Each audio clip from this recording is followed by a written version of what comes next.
আসসালামু আলাইকুম সম্মানিত ভিউয়ার্স, আশা করি সবাই ভালো আছেন।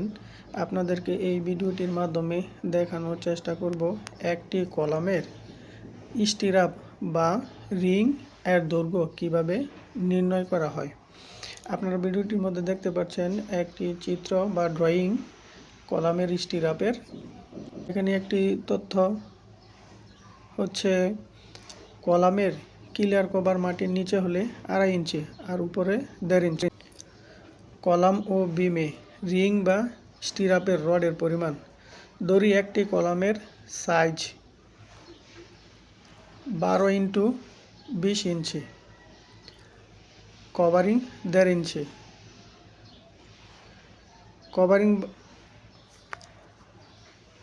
কলামটির সাইজ হচ্ছে 20 ইঞ্চি বাই 12 ইঞ্চি।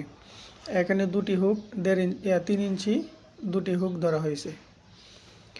তো কভারিং বাদে দৈর্ঘ্য 20 ইঞ্চি থেকে আমরা যদি দুটি কভারিং বাদ দেই তাহলে 17 ইঞ্চি, আর প্রস্থর দিক থেকে 12 ইঞ্চি। এইখান থেকে দুটি ক্লিয়ার কভার বাদ দিলে 9 ইঞ্চি। তো রিং এর দৈর্ঘ্য আমরা জানি 2 ইন্টু দুটি বাহুর যোগফল প্লাস হচ্ছে দুটি রিংয়ের গুণফল। তো এটা ক্যালকুলেশন করলে আসে হচ্ছে 4 ফিট 10 ইঞ্চি। আশা করি এই ভিডিওটির মাধ্যমে যারা সদ্য নতুন ডিপ্লোমা কমপ্লিট করতেছেন তাদের